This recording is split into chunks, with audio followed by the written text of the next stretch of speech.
don't know if that's true or not. Anybody else do a musical or play or something where they did that? Well, anyway.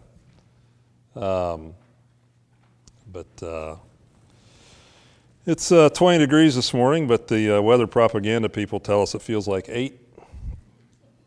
And I think I'm usually not into the indices in the weather, but as Tom and I were walking up the driveway out here, we decided I think it does feel like 8. So we're going to go with that.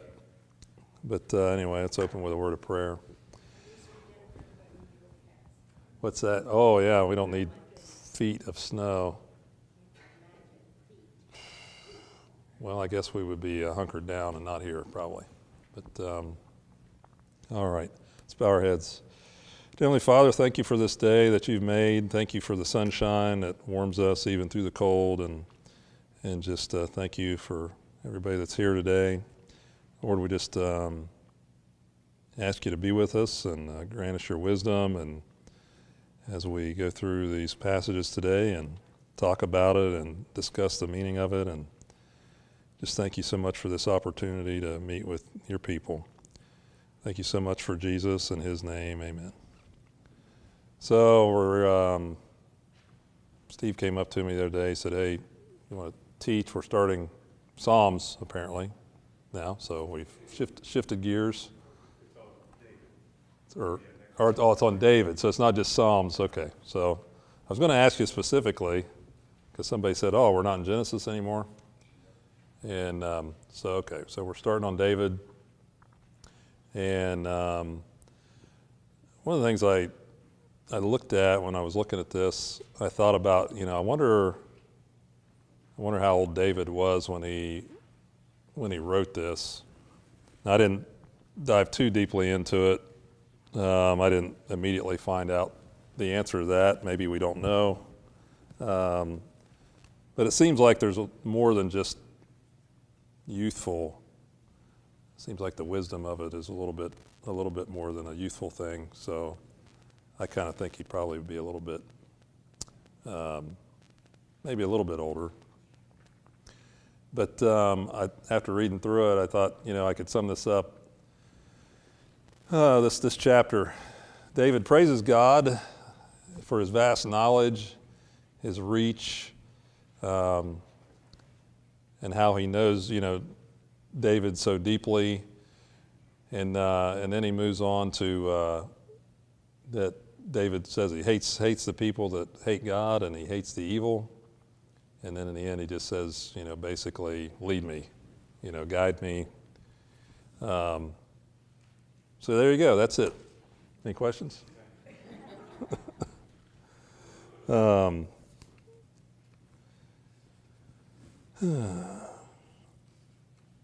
we'll start. Does anybody want to read 1 through 6? Psalms 139. I'm sorry.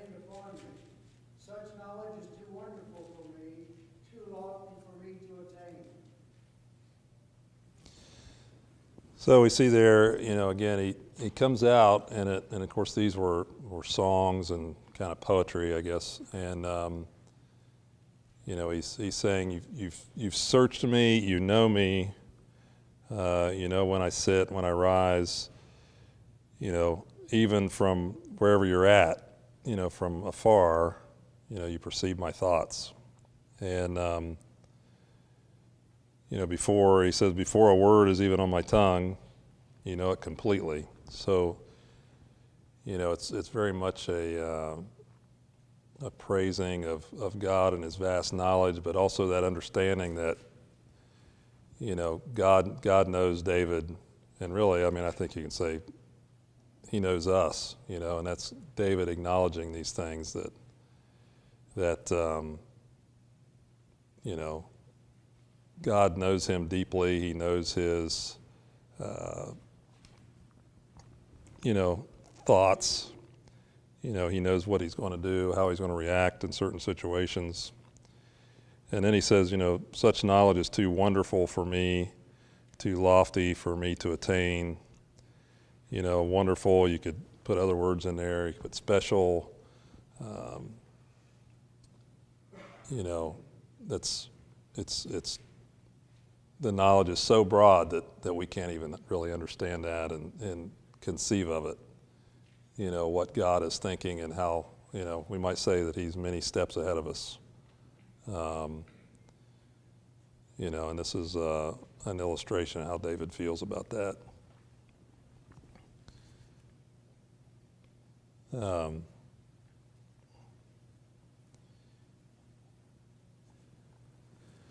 So part of the lesson, of course, we all, I guess since we're starting, I think everybody in here probably knows who David is. And,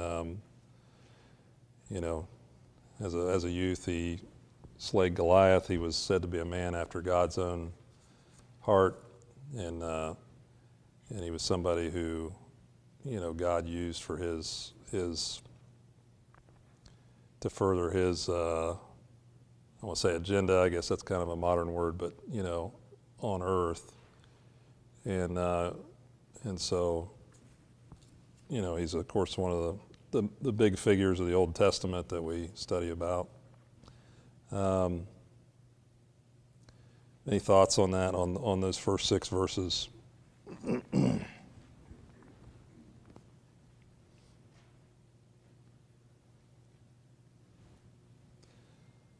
So,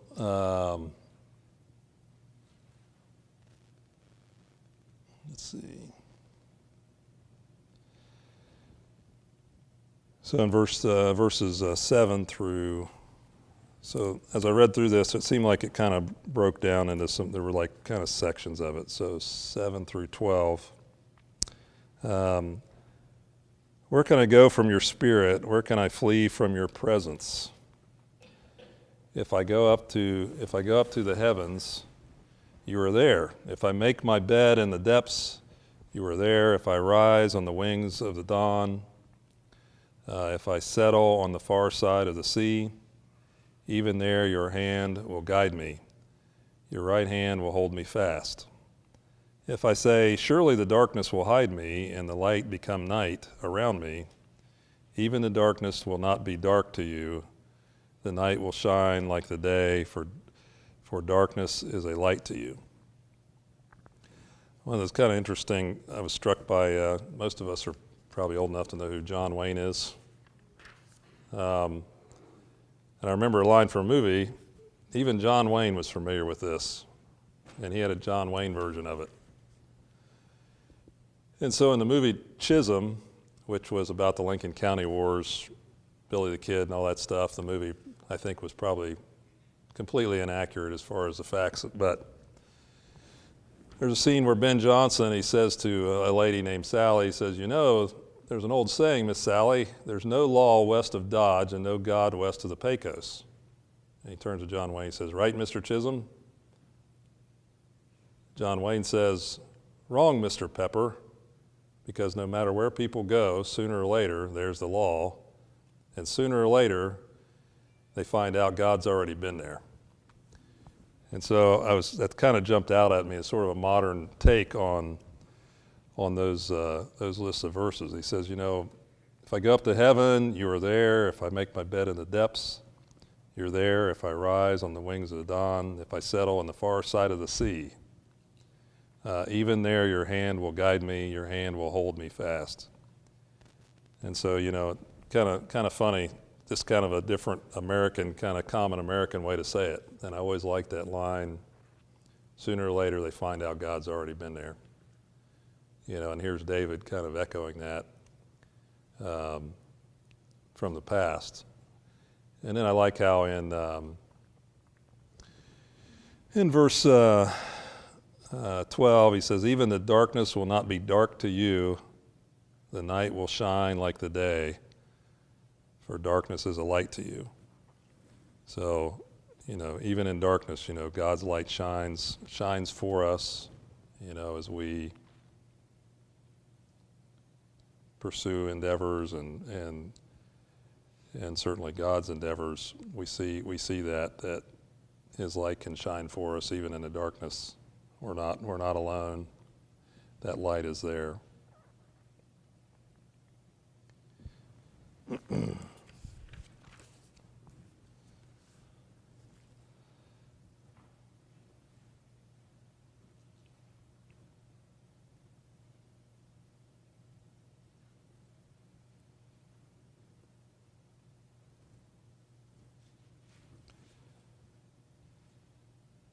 So let's see, anybody want to read 13 through 16?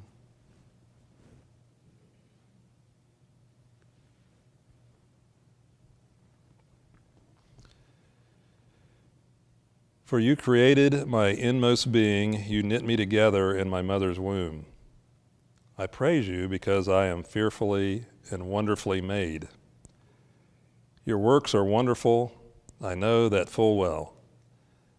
My frame was not hidden from you when I was made in the secret place. When I was woven together in the depths of the earth, your eyes saw my unformed body. All the days ordained for me were written in your book before one of them came to be. I think this is, this is one of those things that I think as Christians and especially in this world today, this is just another example in the Bible that kind of says, God knew us before, and as we try to, we look at some of the things that's going on in our world and with abortion and things like that, and people trying to say, it's just a cluster of cells or this or that, to try to make themselves feel at ease.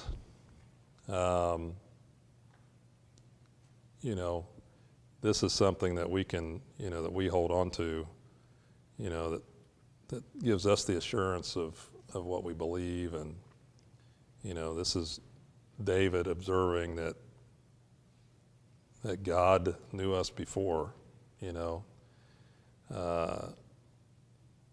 this is, I love some of the language in here. Of course, this is poetry. It would have been interesting to hear what this may have sounded like in the original language, and possibly with music or whatever, because you can even, and I often wonder these translations, do they, sometimes if we hear a translation of a popular song into another language, or a popular song maybe that was in another language and it's translated into English, it doesn't quite translate. We might hear a song that's, say, a Spanish song or Mexican song or something like that, and we may not understand the words when it's being played in the original language, but it was written in that language, and so it has a lot better flow to it, and is a lot more, maybe is more beautiful. Somebody translates it into English, and then it's kind of like, I can understand it, but it doesn't sound near as good. So I often wonder, even though you can kind of hear the cadence in that, it would be neat to be able to know what that may have sounded like when it was written or originally put in the music. But yeah, I love the language. When I was woven together in the depths of the earth, your eyes saw my unformed body. All the days ordained for me were written in your book before one of them came to be. So what's some of your take on that? Does that mean we just have a certain number of days, we just don't know what it is? Obviously that's the case in hindsight, but you can avoid an accident. You can survive to go on another day, right? You can maybe be cured by a disease, or maybe you don't go to the doctor and you don't get cured by that disease. But what do you think? Do you think that, that's one of those things that somebody might use to say, well, God's already set our days. There's no free will. If it's just already set up, anybody have a take on that? Steve?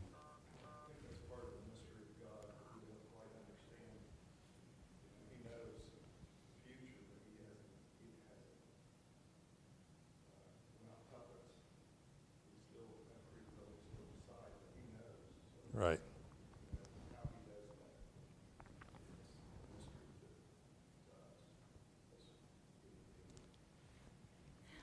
think that he gives us a free will. Sometimes we go off the path. And no matter if we go off the path, it's not the path he wanted us to go on in the first place. But he will bring us back around and open a door that we're on the path. And we can go off of it lots of times. God loves us so much that he'll keep opening doors and trying to get us to do his will and be the person he wants us to be. Yeah, I think that's true. I think God's always leaving. He's always leaving off ramps, right? Doors open, off ramps. Green arrows.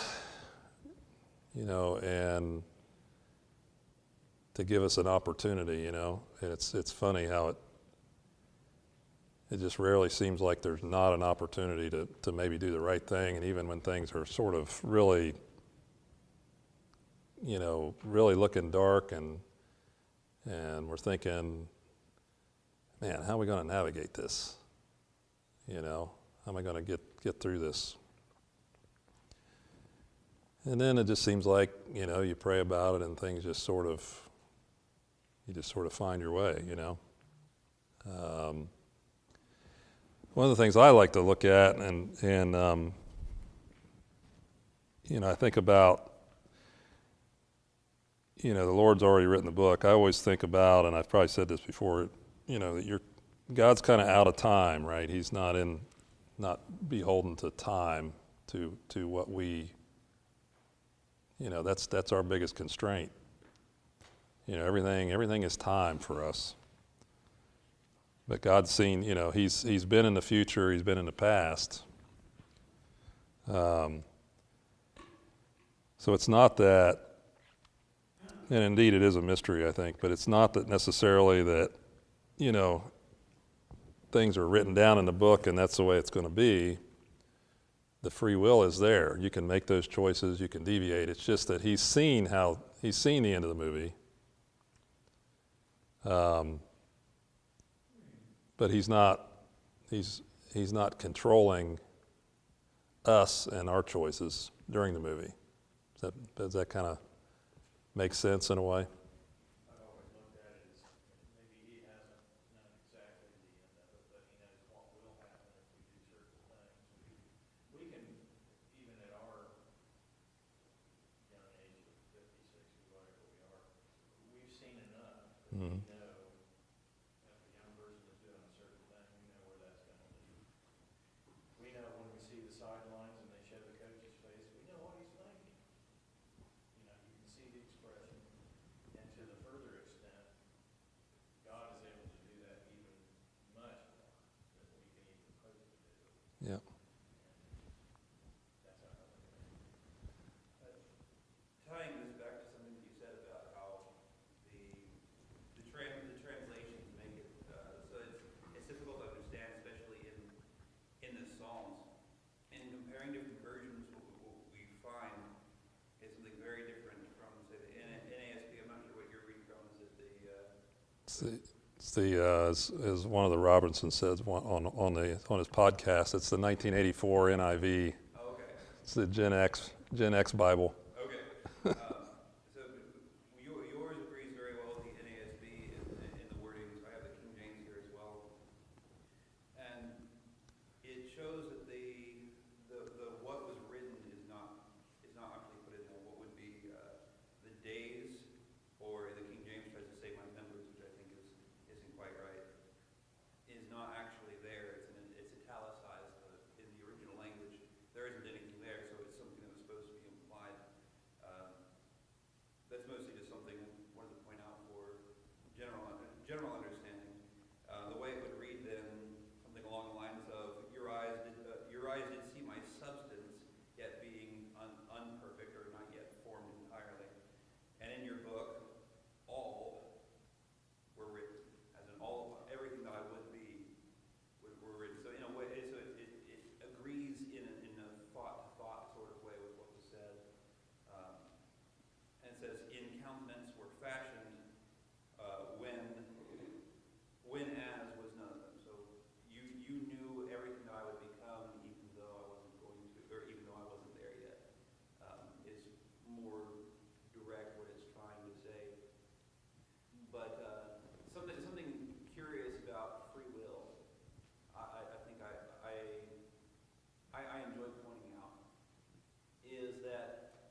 sometimes, but aside, Yeah. God knew what kind of person he was going to be, and as soon as, and with God knowing what kind of person he was going to be, being one who would give his will over to God, he knew what would happen, because whatever God willed, David would do by his own will, if that makes sense. Oh, absolutely. So in some ways, one of the things that came up is it's kind of like a choose. In some ways, it's as far as it's one of the things you said. There used to be books, maybe they're still out there, called Choose Your Own Adventure, where the whole multiple stories are written in the same book. So basically, it's if David makes this choice, this is going to happen. If David makes this choice, this is going to happen. But it does kind of go back to in my job, I started noticing patterns with people's behavior, and I got to the point after a few years where it's like I had this little saying. I said, "There's only 1,000 things people do as it relates to traffic." And you were saying I was going to come back. I didn't actually have anything planned for referencing my job, but as in regards to basically traffic and human behavior as it applies to the law. For those of you who don't know me, I'm a state trooper, and there's only like 1,000 things people do, and after you've seen like 980 of them, that last 20 takes a long time for that last 20 to trickle in. It's just a rehash of the other 900 and whatever, and so you see the same behaviors. Whatever the situation is, you get into the situation, you're talking to somebody or they're doing something, and you look at the total person, you've seen it before, because as much as we like to be individuals, and I think we are, we still follow into trends, we fall into styles, we fall into personalities and things like that, and probably even in our communities, we fall into certain traits that are probably genetic, right? And so, communities will have a certain, maybe part of it's physical, that makes people act a certain way or tend to act a certain way, or maybe it's situational. But so you see these things unfolding, and you're like, I remember we were talking with some guys years ago, and trying to figure out what was going on. I don't even remember what the situation was, and there was more than one agency represented, and it was at night, and some kind of skullduggery was going on, and one of the, at that time more experienced than me, even though I had a little bit of experience, one of the officers from, I think it was Chillicothe PD, during a conversation he kept saying, "Rabbit, rabbit," which is basically what we call somebody who's going to run. They're getting ready to run. He was picking up on, one or two of the people we were talking to, and some of those things, that we look for is somebody might be looking for a way out. They're talking, but they're looking to see like where they're going to go. You know what I'm saying? And so the funny thing is the rabbit didn't really pick up on the fact that one of the officers kept saying rabbit, basically warning the other officers that were standing around, beware, this guy's getting ready to go. And so, yeah, it's that perception. You learn these things, and it lays out like a book when people have these behaviors, and it comes down to even, so it certainly is positive too, if we have committed ourselves to something, that's a very good point. We're going to tend to make the right choice, or we're going to attempt to make the right choice. Yeah. David, you're kind of talking about characteristics. First of all, if you look at David in his early life, being a shepherd, his job was to protect the sheep. He would take care of the dangers, whether it be weather or the animals. When you think of the characteristics of David, you see that one of the things that he learned early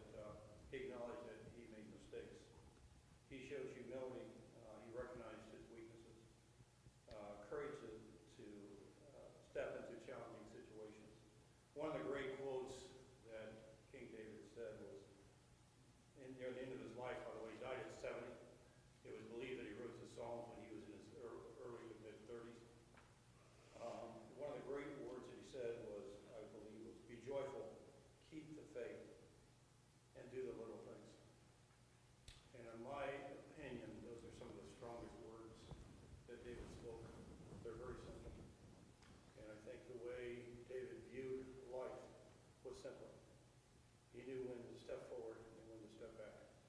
And he also learned to listen. Yeah, that's very true. You know, and I think sometimes we're looking for some kind of big, and certainly we see religions, we see, you know, denominational type stuff, and maybe we even do it sometimes. But we see people looking for these pie in the sky kind of ideas, you know, that's what's the point of this? But again, it reiterates the simple things, you know, just those simple little decisions that, you know, it's not hard to understand, you know.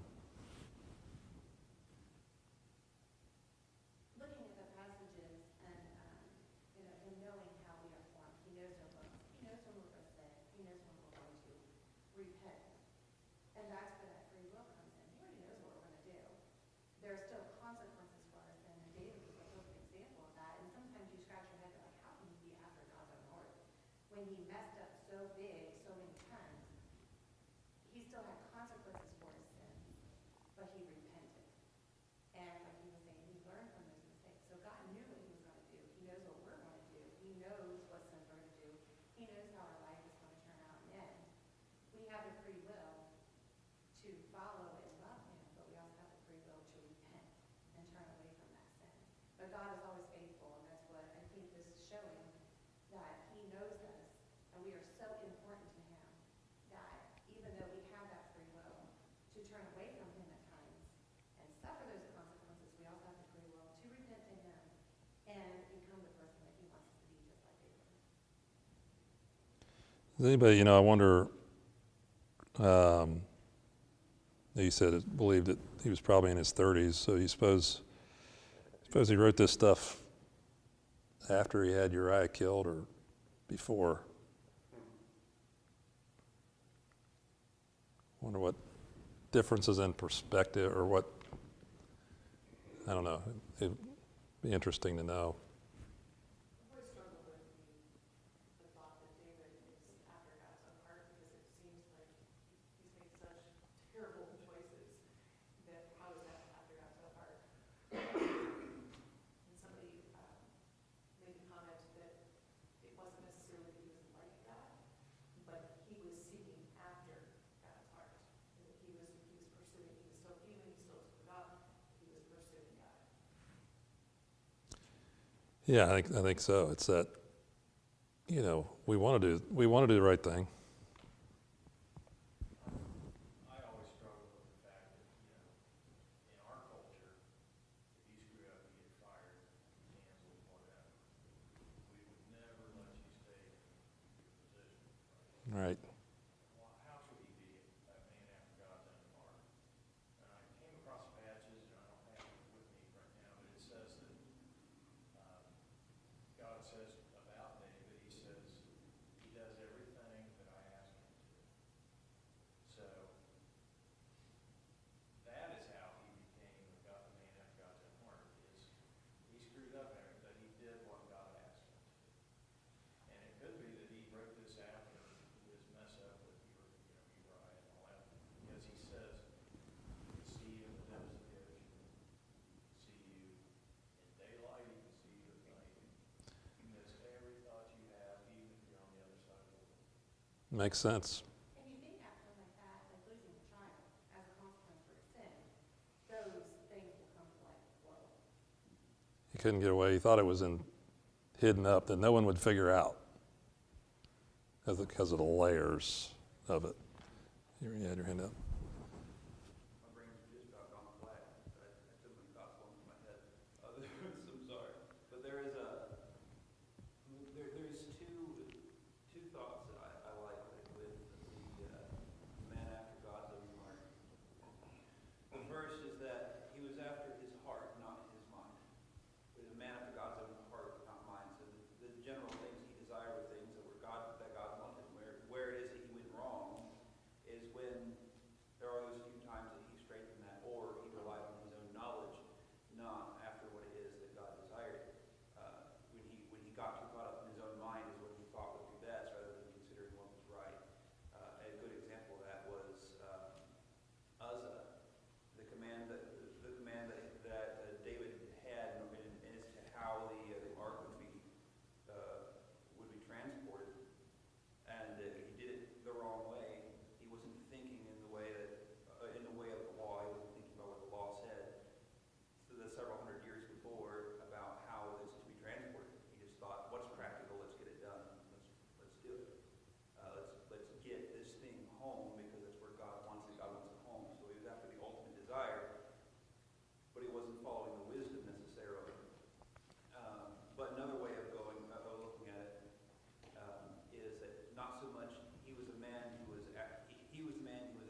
You have some thoughts? You had your hand up a minute ago. I was just thinking about, I always tell my little granddaughters, no matter what you do, God's always watching.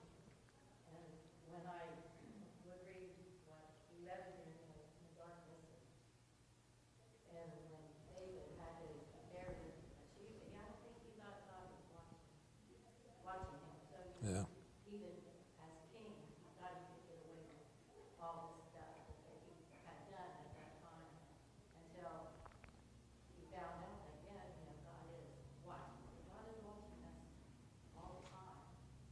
The things that we do and the things that we say. Yeah. Kind of piggybacking on her, it's kind of like, when I mess up, I wish I had the provocation to come out and say, hey, hello, but we don't, but we do have things that, God shows us the truth that will happen, like, hey, maybe it's an encouragement from, a brother or sister in the church, or, a family member, or my husband, or, what have you, like, hey, so, but the Holy Spirit is our Nathan, and, it's just going back, like, hey, I just wish sometimes we had that person poking on us. David had all of those luxuries. Yeah. I'm going to go ahead and read through the rest of this since we're about out of time. So like 17, where we're at? Yeah. Verse 17 and through the end. How precious to me are your thoughts, O God. How vast is the sum of them. Were I to count them, they would outnumber the grains of sand. When I awake, I am still with you. If only you would slay the wicked, O God. Away from me, you bloodthirsty men. They speak of you with evil intent. Your adversaries misuse your name. Do I not hate those who hate you, O Lord, and abhor those who rise up against you? I have nothing but hatred for them. I count them my enemies.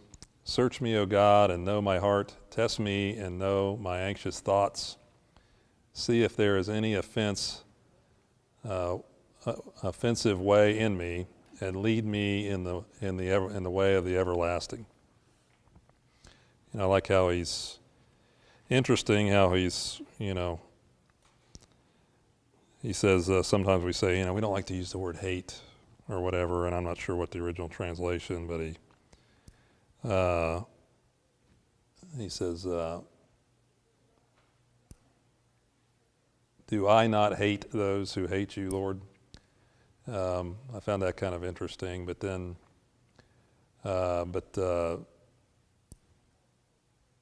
he goes on, and he's saying, search me, O God, and know my heart, test me, and know my anxious thoughts. See if there is any offensive way in me, and I think kind of not spoken, if there is, but lead me in the way of the everlasting. So one of the things I found interesting, though, about this chapter is it kind of embodies many of the thoughts and concepts that we have, in our relationship with God, and so much of what we think about life as it relates to our godly life and our Christian walk. It's kind of really embodied in this passage, and so kind of neat stuff.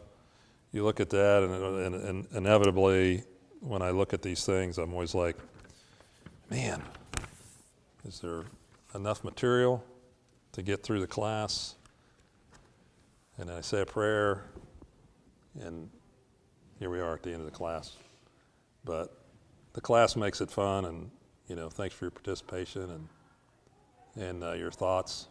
And anyway, have a great day.